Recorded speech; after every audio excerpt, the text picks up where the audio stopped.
So good morning everyone. Welcome to a new video. So in this video we are going to discuss another poem of your syllabus, that is Amanda.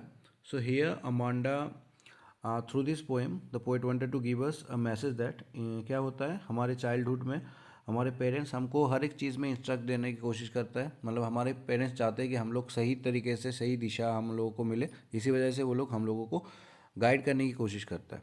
But that is good, that is not bad one. But poet यहाँ पर बोलने की कोशिश कर रहे हैं there should be a limit. जो guidance होता है उसका भी एक लिमिट होना चाहिए। हर एक बातों में हर एक चीज़ों में बच्चों को टोकना नहीं चाहिए।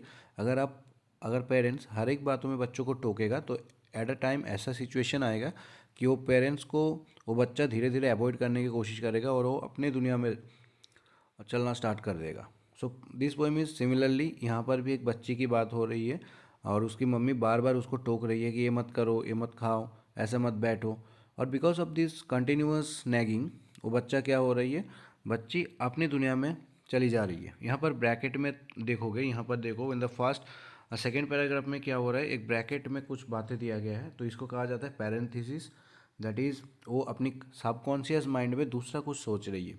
जब मम्मी उसको टोक रही है कि ये मत करो वो मत करो, मम्मी उसको इंस्ट्रक्ट कर रही है, उसी दौरान वो दूसरी दुनिया में चली जा रही है जहाँ पर उसको थोड़ा बहुत शांति मिल रही है। दैट इज़ वाई वो दूसरी दुनिया में जाकर अपना खुशी और क्या बताओ अपने तरीके से ज़िंदगी जीने की कोशिश कर रही है।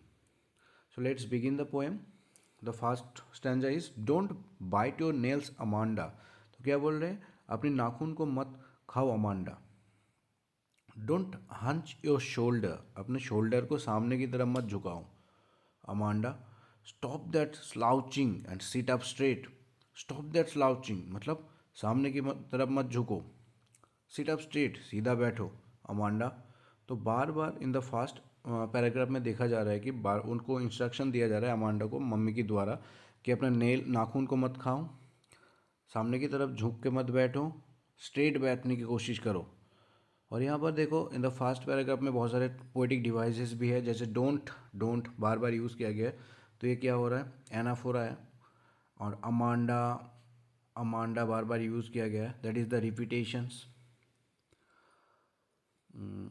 सो इन द सेकेंड पैराग्राफ में क्या हो रहा है, मम्मी जैसे उसको इंस्ट्रक्ट दिया तो अमांडा कैसे रिएक्ट कर रही है। अमांडा क्या बोल रही है, देयर इज़ अ लैंग्विड एमरल्ड सी। तो लैंग्विड मतलब शांत, और एमरल्ड मतलब emerald is actually a stone, precious stone होता है जो ग्रीनिश कलर का। तो here actually emerald means the greenish emerald colour का एक सी। तो अमांडा इमेजिन कर रहा है कि एक एमरल्ड कलर का सी होगा, where the sole inhabitant is me. और उस सी में कौन रहेगा, सिर्फ मैं ही रहूँगा और कोई इनहेबिटेंट वहाँ पर रहना नहीं चाहिए। अब मरमेड, और मैं कौन हूँ, एक जलपरी हूँ, मैं एक मरमेड हूँ। ड्रिफ्टिंग ब्लिसफुली, और मैं उसमें आनंद के साथ, ब्लिसफुली मतलब आनंद के साथ टहरता रहूँगी। तो जैसे कि मम्मी उसको रोक टोक इतनी बार टोक रही है कि मत नेल्स को मत ऐसे करो, तुम सीधा बैठो, ऐसे झुक के मत बैठो, तो उसको अच्छा नहीं लग रहा है और उसी वजह से वो क्या कर रही है, ऐसा सोच रही है, ऐसा एक सिचुएशन जहाँ पर क्या होगा, एक एमरल्ड कलर का सी होगा, बहुत ही शांति होगा वहाँ पर, और वहाँ पर कोई नहीं रहेगा बस मेरे अलावा, और वहाँ पर मैं खुशी खुशी वहाँ पे टहलता रहूँगा पूरे समुंदर में। Okay, so next line. फिर से मम्मी उसको टोक रही है, did you finish your homework Amanda. पूछ रही है कि क्या तुम अपना होमवर्क ख़त्म किए हो Amanda. Did you tidy your rooms Amanda, पूछा क्या तुम अपने रूम को सजा के रखे हो। I thought I told you to clean your shoes Amanda. I think मैं तुमको ये भी बताया था कि अपना शूज़ को भी तुमको क्लीन करना था, क्या तुम वो भी किए हो अमांडा। नाउ मम्मी क्वेश्चन कर रही है। मम्मी का टोन जो है हेयर पर बहुत फ्रस्ट्रेटिंग है। मम्मी फ्रस्ट्रेटेड होके बार बार अमांडा से पूछ रहा है, क्या तुम तुम्हारा होमवर्क फिनिश किए हो, क्या तुम तुम्हारे रूम को सजा के रखे हो। आई थिंक मैं तुमको ये बताया था कि तुमको तुम्हारा शूज़ भी क्लीन करना है, क्या तुम वो कंप्लीट किए हो। तो इन द सेकेंड पैराग्राफ में मम्मी उसको बहुत सारे क्वेश्चन पूछ रही है कि तुम ये किए हो या किया हो नहीं किए हो, और उसकी अगेंस्ट में अमांडा क्या सोच रही है वो देखना है अभी। तो नाउ अमांडा सोच रही है कि I am N orphan. Orphan मतलब होता है अनाथ। Okay, but in this sense मतलब आरफन मतलब क्या होता है, अनाथ होता है, बट वो ऐसा नहीं सोच रही कि मेरे मम्मी पापा ना हो, वो ऐसा सोच रही कि ऐसा एक जगह हो जहाँ पर मेरे मम्मी पापा ना हो, मैं अकेली रहूँ। रोमिंग द स्ट्रीट, तो वो सोचे कि मैं एक ऑर्फन होता, अनाथ होता, और क्या करता, रोमिंग द स्ट्रीट, और मैं पूरा स्ट्रीट में घूमती रहती। Patterns of dust with my hushed bare feet. Pattern मतलब मैं पैटर्न बनाता सॉफ्ट डस्ट के ऊपर, जो सॉफ्ट मिट्टी होता है उसके ऊपर मैं पैटर्न बनाता with my hushed bare feet, मेरा नंगा जो पैर होता, उस नंगा पैर से मैं, नंगी पैर से मैं उस सॉफ्ट मिट्टी के ऊपर अलग अलग पैटर्न बनाता।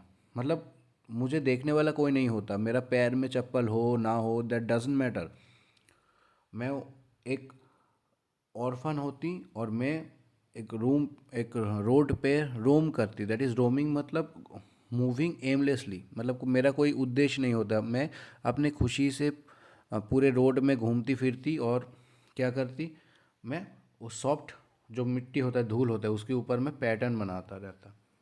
The silence is golden, the freedom is sweet. तो here the line is very also very important, the silence is golden. तो बोल रहे साइलेंस जो होता है वो गोल्डन होता है, दैट इज उनके लिए, अमांडा के लिए साइलेंट गोल्ड की तरह वैल्यूएबल है, एंड फ्रीडम इज स्वीट की तरह टेस्टी है फ्रीडम। तो हियर ऑल्सो पोइट ने एक मेटाफर यूज़ किया है, यहाँ पर देखो साइलेंस को गोल्डन के साथ कंपेयर किया जा रहा है और फ्रीडम को स्वीट के साथ। तो यहाँ पर भी जब भी उसकी मम्मी उसको टोक रही है, क्वेश्चन पूछ रही है, तो वो सोच रही है कि काश मैं अनाथ बच्ची होती, और अगर मैं अनाथ होती तो मैं रोड पे ऐसे घूमती रहती, कोई मुझे टोकने वाला नहीं होता, और मैं नंगा पैर घूमती, और मेरा जो मन करता मैं उस मिट्टी के ऊपर अलग अलग क्या करता, पैटर्न बनाते फिरती।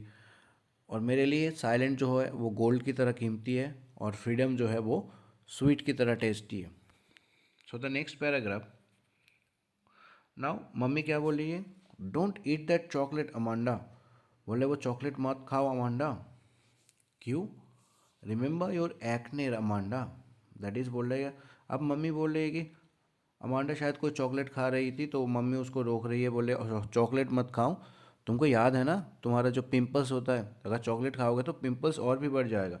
Will you please look at me when I am speaking to you, बोले क्या तुम मेरी तरफ देखोगे जब मैं तुम्हारे साथ बात कर रहे हो, तुम क्यों दूसरी दूसरी तरफ देख रही हो।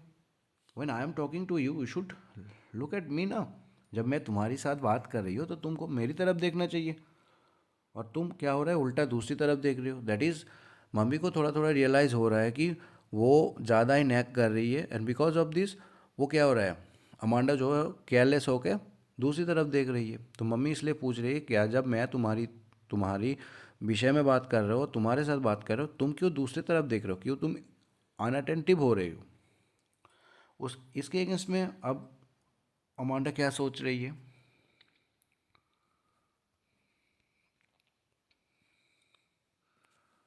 आई एम अ रपंजल। तो रपंजल क्या है, this is a actually a story. अगर तुम लोग कार्टून देखे हो तो कार्टून में तो ये बहुत एक फेमस स्टोरी है रपंजल का जो स्टोरी है। तो यहाँ पर क्या है, रपंजल एक गर्ल कह सकते हो, एक गर्ल्स है जिसके अंदर एक सुपर नेचुरल पावर है, उसका जो बाल होता है, उसका जो हेयर है, उसके अंदर एक सुपर नेचुरल पावर होता है, वो अपने हेयर को बहुत ही मतलब जितना इच्छा वो लंबा कर सकती है, और उसकी हेयर जो है बहुत ही स्ट्रांग है। तो एक टाइम क्या होगा, एक विचेस उसको किडनैप करके एक टावर के ऊपर रख देगी। एक टावर, मान लो ये एक टावर है, तो टावर के एकदम ऊपर में उसको उसके लिए घर बना देगी, और वहाँ पर रपंजल को रख देगी। और विचेस, जैसे रपंजल के अंदर एक पावर है बाल, तो उस टावर में कोई सीढ़ी भी नहीं था कि कोई चढ़ नहीं सकते उस टावर में।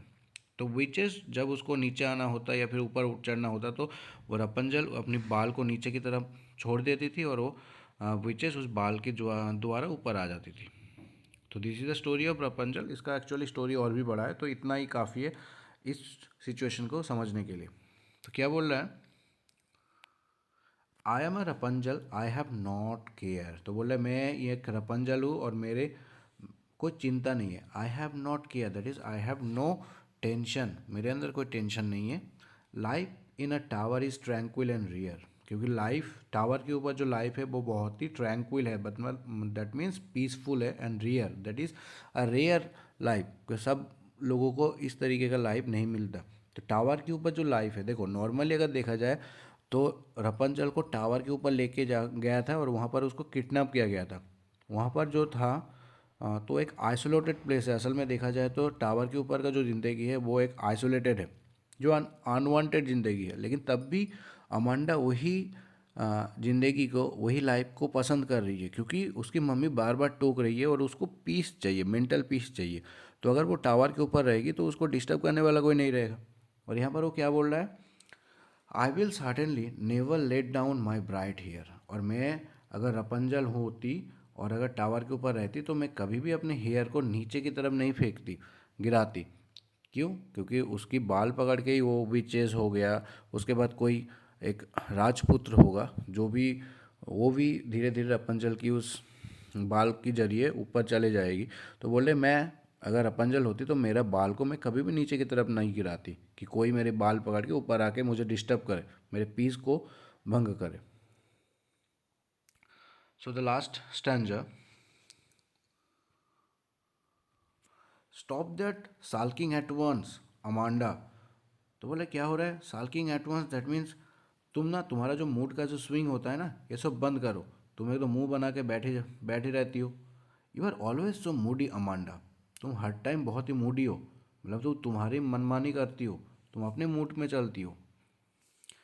Any one would think that I nagged at you. अगर कोई सोचेगी कि मैं हर टाइम तुम्हारे ऊपर, तुमको नैगिंग करती रहती हूँ, मतलब तुमको बार बार टोकती रहती हूँ।